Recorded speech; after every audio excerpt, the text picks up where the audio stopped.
This is a Hot Pie Media original. You want to talk about pure genius. Pure genius. I don't know how often he does these shows. Probably not very often. And this interview with McConaughey is not even the best one. It's not. For those that aren't aware of Between Two Ferns, Matthew McConaughey goes between two runs. At some point, McConaughey cracks up. This has been going on for a while. For people that have not seen this,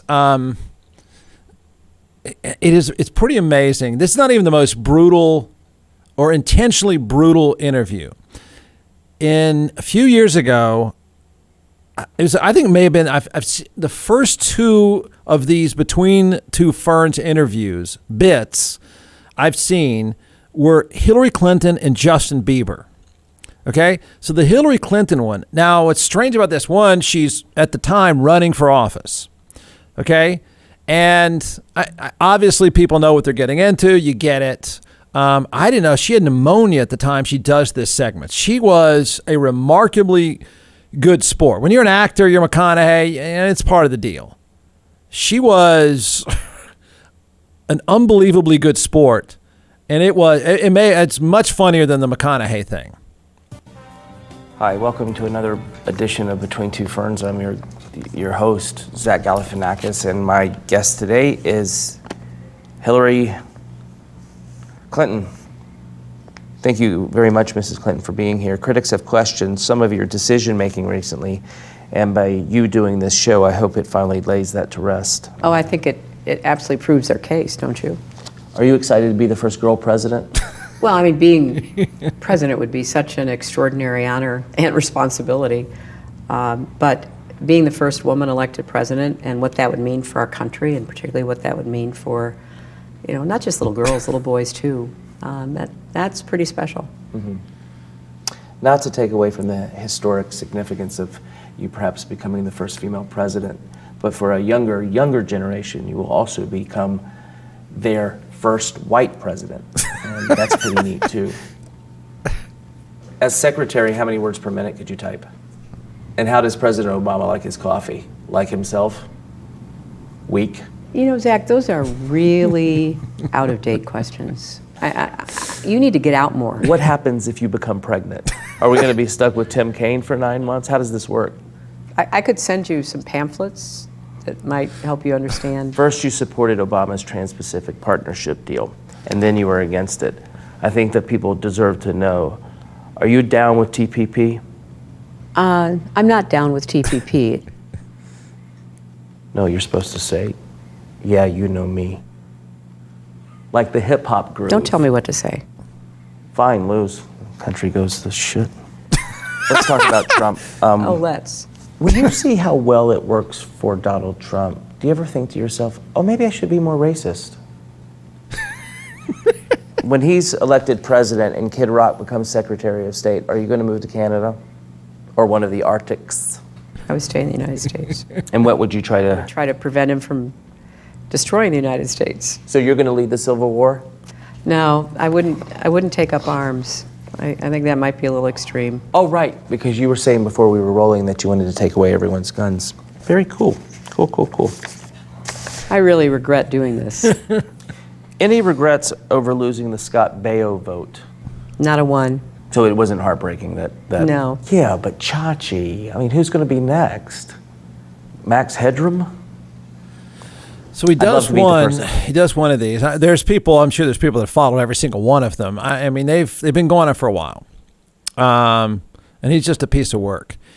The one, if I'm not mistaken, is it Justin Bieber that he takes his belt off and he starts hitting him? I mean, Justin Bieber, I guess this is, I don't even know what, I feel weird saying, maybe his peak of his career, whatever that was at the age of 19 or something. I don't know. This is when Justin Bieber was a bigger deal. Does that sound like an old man there? So he's on him, calling me a little punk, and it says he needs to be slapped. Your attitude, to be quite honest. You're mad. Because, you know what? You're too young to be smoking pot And pee-peeing in buckets and driving up and down the highway fast. I don't think your mom would really mind if a stranger whipped her son. You're spanking me, man. What are you doing? What are you doing? Woo!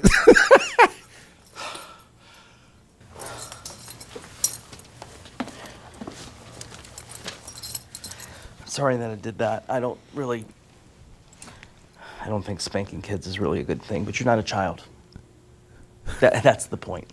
You're not a child. So I can hit a grown man with a belt. So who are you dating now?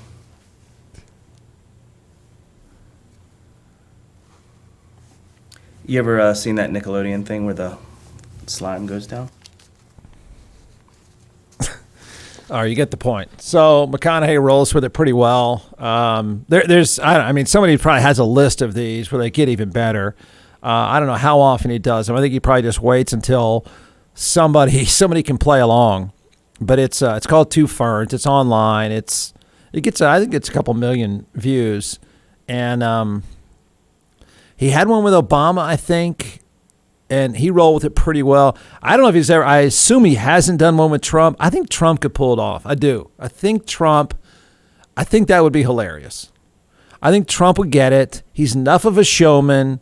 You could hit him with a chair and stuff. He gets it. He's been in wrestling. I think that would be a rock star move for Trump. And you could sell it to Trump on a pretty simple idea. Hey, Clinton, Obama, and Bieber did it.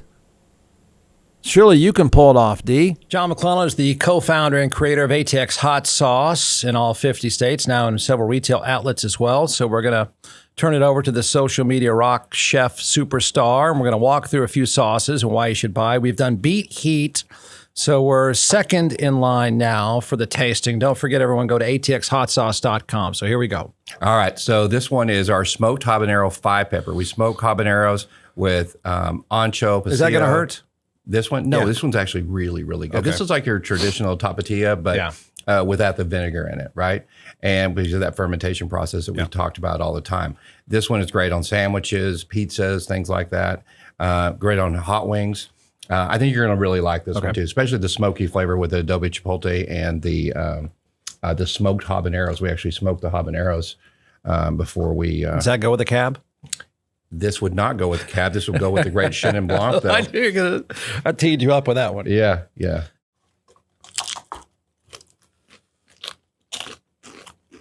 That is good. That's good. Isn't that good? It's just classic take. Well, it's a new take on a classic item. So it's called smoked habanero 5-pepper. All right, don't forget One of my ATX. favorites. Don't forget atexhotsauce.com. Well, it's the weekly train wreck that is the Houston Texans. Everything goes wrong.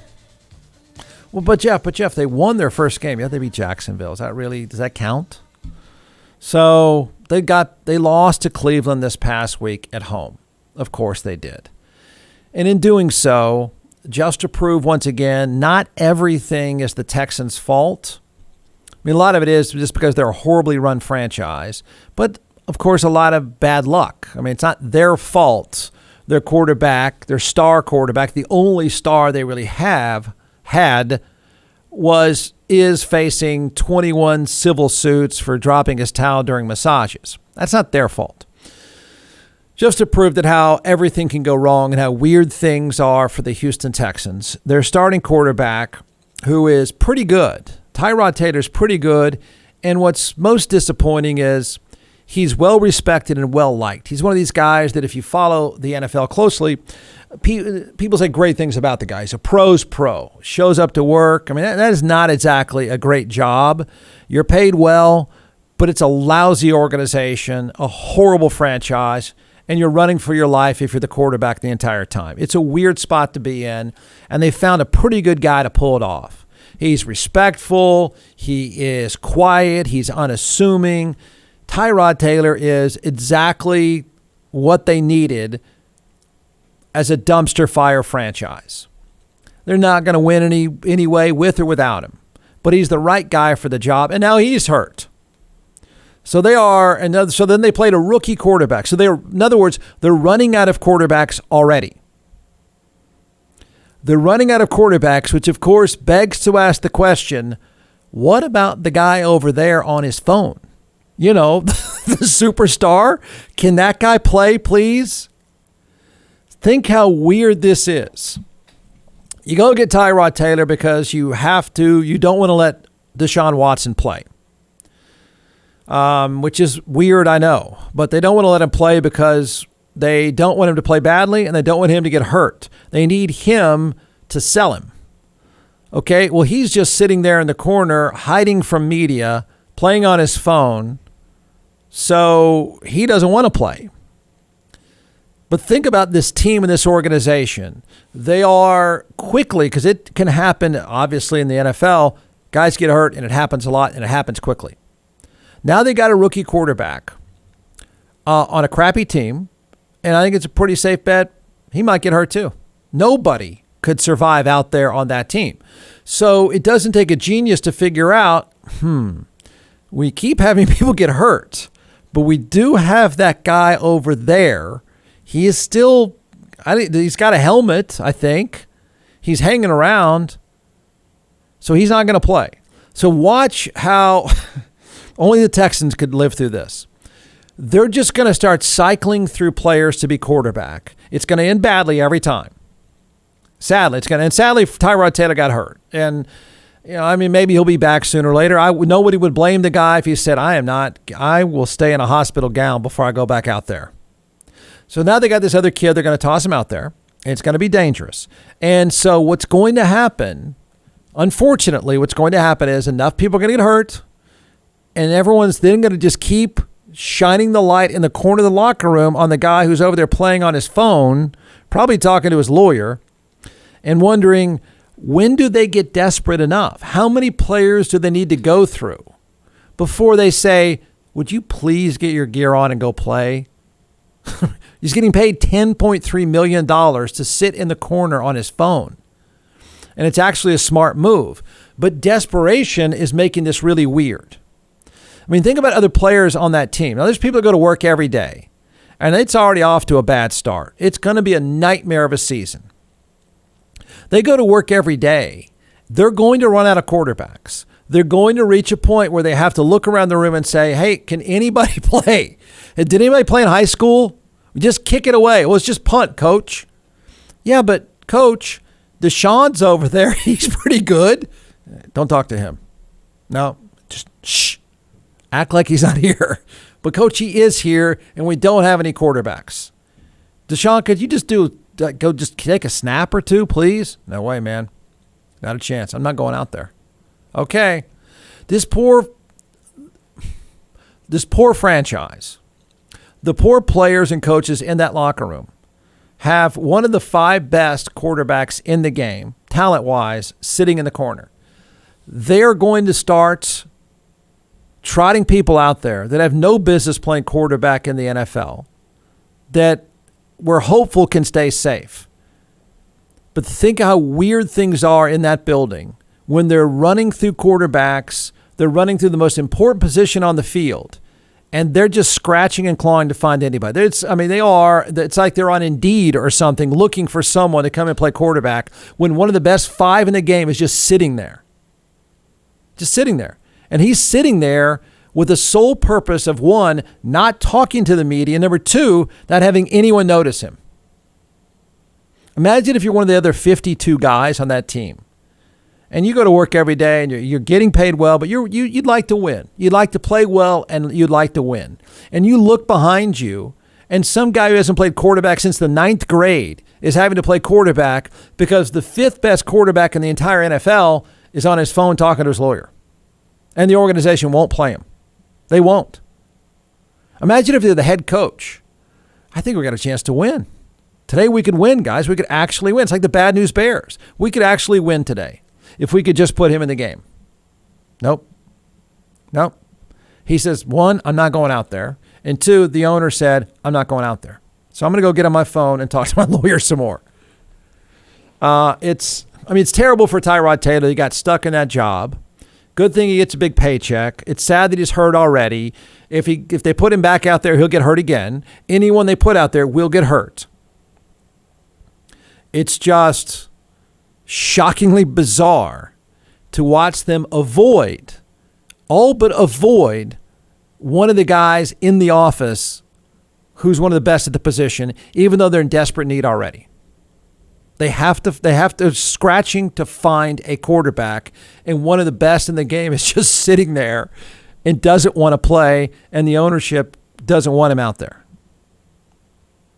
Such is life, right? Such is life for the Houston Texans. From the Hot Pie Media Studios in Austin, Texas, it's the Jeff Ward Show. Listen at jeffwardshow.com.